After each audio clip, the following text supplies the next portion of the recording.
Good afternoon, and this afternoon I want to talk to you about an incident that happened at the weekend. One of the anti-immigrant, or rather anti-immigration channels on YouTube put up a mock-up of the Guardian front page, which had Dawn Butler apparently saying that she hated the white working class so much that she wanted them to pay reparations for slavery. Now, Dawn Butler has become something like the automatic poster girl of anti-white hatred. Ever since she recited a poem at the start of October for Black History Month, in which she apparently said that white people were inferior, black people were superior, and white culture was fake. Or at least that's very much how it sounded like to very many people. Now, the issue of reparations for slavery has also become a hot topic, with the Caribbean countries calling for the payment of such reparations, and Commonwealth leaders have said that they want to, have agreed to have the issue looked into. This is at the Commonwealth conference. Now, the issue of reparations for slavery first appeared in America, and I think it was in the context that that at the time of the Civil War they were promised 40 acres and a mule or something like that, and this didn't get paid. In the British context, part of it is outrage at the injustice, the historic injustice, that when the British Empire ended slavery in 1837, it was ended in, I think, 1832, 1833. But then there was another 4 years in which the slaves were tied to their former owners in a state called apprenticeship, which was supposed to train them to become independent, self-reliant members of society, but in actual fact was used as an extension of slavery by the slave masters. That when slavery was abolished, compensation was paid, but it was paid to the slave owners for the loss of their property. Now, this was thought to be an injustice at the time by some abolitionists. Other abolitionists were willing to accept it, simply to have slavery well and truly over, abolished throughout the empire. That was how they looked at it. There are also issues here about colonialism. The idea is that the colonialism prevented prevented proper industrialisation and the development of the economies in the Caribbean and Africa. Now,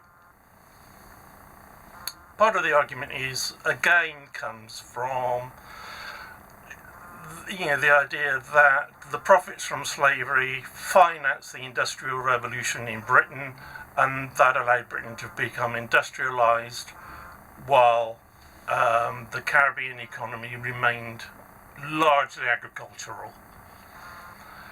Now, this is quite contentious because other people have looked at the question of how, whether Britain profited from colonialism and slavery, and while some people, historians a little while ago said yes, others have looked at the balance sheet and said no. Certainly when you come to the period of high imperialism, around about the 1920s, although a bit before that, the empire was actually a drag on Britain's prosperity, because we were having to fund so much of it. Other factors include the role of the British Navy in suppressing slavery around the world. There were slaving patrols off the African coasts, around the Indian Ocean, and in the Pacific. And one Pacific historian, I can't remember whether they're New Zealand or Australian, has said that the Royal Navy was the biggest force in the Pacific against slavery. Britain also paid compensation and subsidies to African slaving nations in order to persuade them to stop slaving their fellow Africans and move over to exporting what they were called legitimate products such as palm oil. And it was felt that the profits from this kind of trade would allow them to move away from slaving and would benefit them in that way, two ways: economically and stop them enslaving their fellow Africans. Now, what that particular mock-up shows is how much the sort of like the Patriot movement, the various demonstrations against mass immigration, has become connected and seen as a white working class issue. Now, the Labour left, such as Dawn Butler, by and large, they are pro-working class, even if some of their attitudes would be seen by these patriots, as they style themselves, as anti-white. But the actual white working class in England at the time of the slave trade did not benefit from it. Conditions for most people, working class people in Britain, the labouring poor as they were then called, were desperate and absolutely horrendous. There were instances of people living in cellars, running with filth and moisture, vastly overcrowded. The lives of the miners were also very hard and very short. There were children as young as 5 working things like 14, 15, 16-hour days, or however long it was. Life was tough, and for many people it was very short. The average life expectancy in some areas went down to 30. So, by and large, British working class people weren't benefiting. Now, in some cases, they were also almost slaves themselves, like the Scottish bondsmen working in the mining industry, who also had to wear something like a slave collar. Now, however,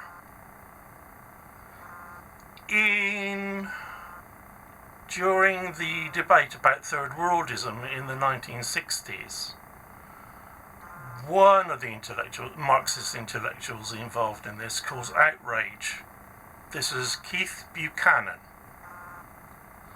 And he said that contemporary Third World poverty was caused not by the industrialists seeking further profits and to drive down wages, as in classical Marxist theory, but through the working class in the metropolitan countries seeking better conditions and better goods, better material goods and material standard of living. This was immensely controversial, and Buchanan was one of the writers for the New Left Review, and his comments so outraged other members of his journal that several older members of the board resigned, flat. However, I think there is an issue with this because the upper classes, by and large, seek ways to avoid the tax burden, and under for the past 40 years since Mrs. Thatcher got into power, the tax burden has been passed downwards towards the working class. And my fear is that if reparations are agreed to be paid, it will be the working class that has to bear the brunt of this tax burden. I mean, of course, this would be on every member of the working class, regardless of colour. But we are looking at a lot of white working class resentment at the way they are being treated, as they perceive it, by the upper classes, the liberal upper classes, and also black activists and activists of colour. And this, I think, if reparations are agreed to be paid and the tax burden falls on the working class, it will exacerbate racism and the alienation of parts of the white working class even further. Thank you for listening.